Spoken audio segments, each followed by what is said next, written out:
Hello, bienvenue sur Au Contraire Mode. Aujourd'hui, nous allons réaliser un bonnet avec 2 pompons amovibles. Première étape, réaliser un échantillon. Alors sur cet échantillon, je vais revoir les 2 points que je vais utiliser pour réaliser mon bonnet. Là, j'ai le point de côte 1-1. Donc une maille à l'endroit. Ici, là, je fais mon point lisière.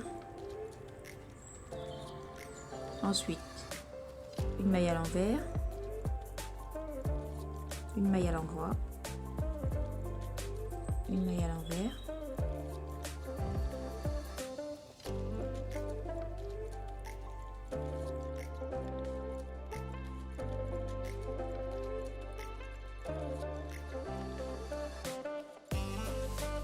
Là, pour la seconde rangée, je tricote les mailles comme elles se présentent.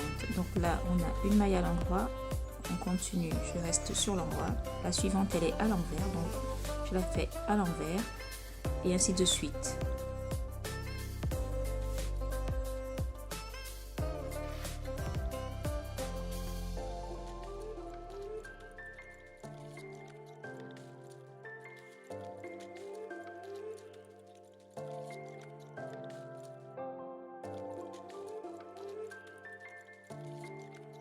Mon troisième rang, je tricote les mailles comme elles se présentent. Donc celle-là à l'endroit, la suivante à l'envers, ainsi de suite, comme elles se présentent.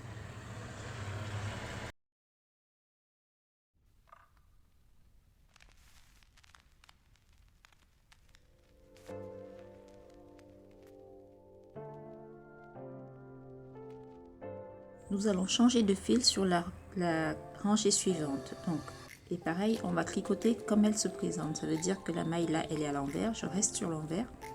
Et la maille sur l'endroit, je reste sur l'endroit. J'ai juste changé le fil.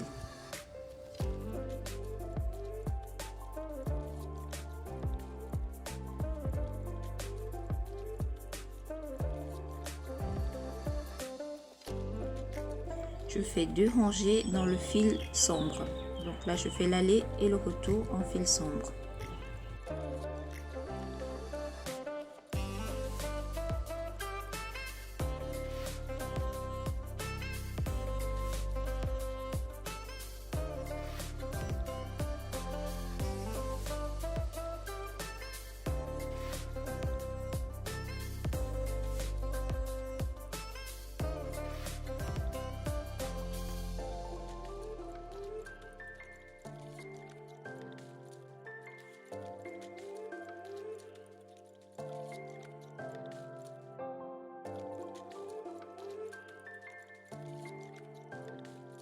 Nous rechangeons le fil et nous tricotons les mailles comme elles se présentent.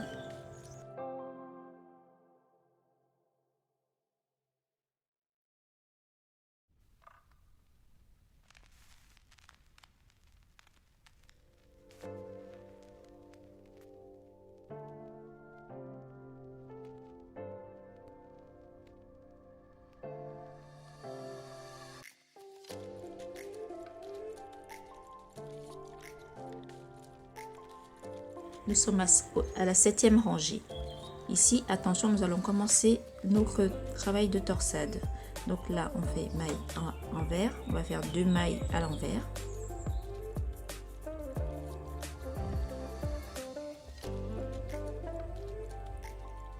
Ensuite, on va faire maille à l'endroit. Donc la première maille, elle est à l'endroit.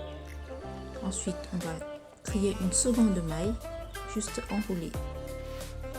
Voilà, on continue. Là, on va faire une maille à l'endroit. Attention, cette étape est très importante, c'est pour pouvoir créer une torsade. Donc, on a une maille à l'endroit, on crée une deuxième maille, donc on enroule juste le fil. On ne la crête pas, on enroule juste. Ensuite, on fait maille à l'envers. Maille à l'envers.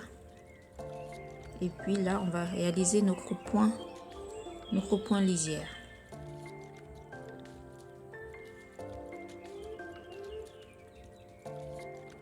Ici, hop, le point lisière. Bon, ça c'était un point que j'ai oublié de rabattre l'étape d'avant. Point lisière. Voilà.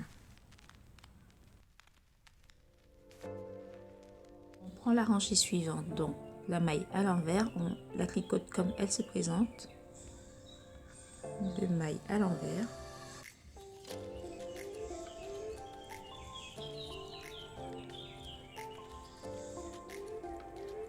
Alors, une première maille à l'endroit, donc on enroule, on la prend et on va la mettre sur la pointe qui est située précédemment.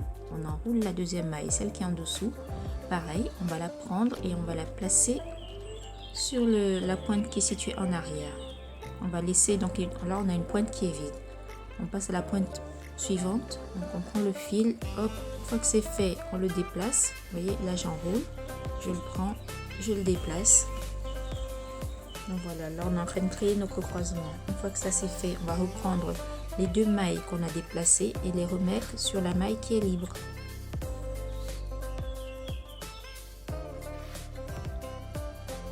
Voilà, et là, hop, on maintient, on fait notre point arrière.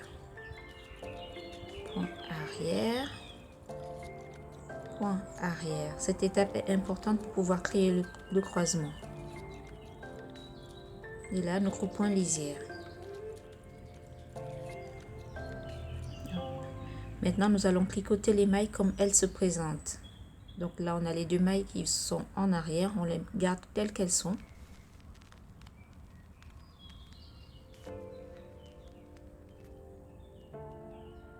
Les 4 mailles sur l'endroit. Donc celle-là, la première. On la déplace parce qu'il faut tricoter la maille qui est en dessous. Donc voilà, vous voyez là, je l'ai déplacée. Je tricote la maille qui est en dessous et je n'oublie pas de récupérer celle que j'ai mis à côté pour la replacer où elle était au départ. Donc, je vais faire la même chose sur la pointe suivante. Je vais la prendre, je vais la déplacer. Le fil ne doit pas être très tendu pour faciliter la manipulation du fil. Ensuite, on va faire nos mailles arrière. Maille arrière. Et là, bien sûr, comme c'est un panneau, on fait notre point de lisière. Alors là, donc on repart avec nos croisements. Donc là, on va faire maille arrière, maille arrière. On va réaliser le croisement.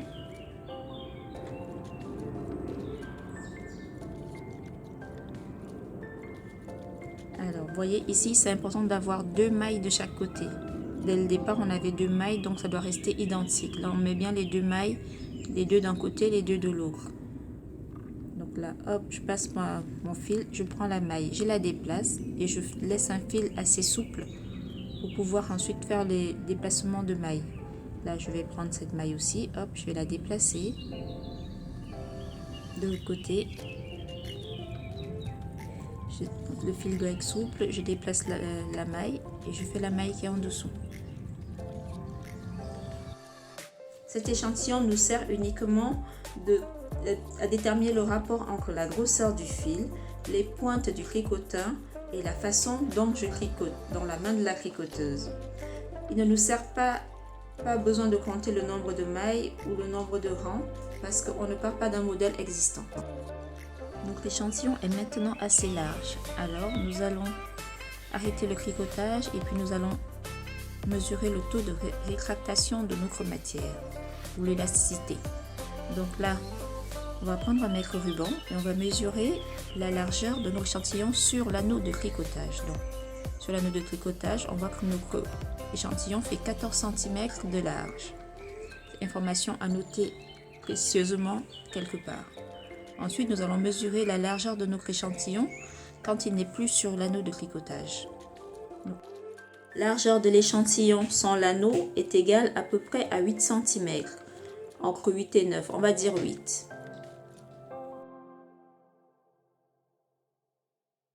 La troisième mesure à connaître, c'est le tour de notre anneau.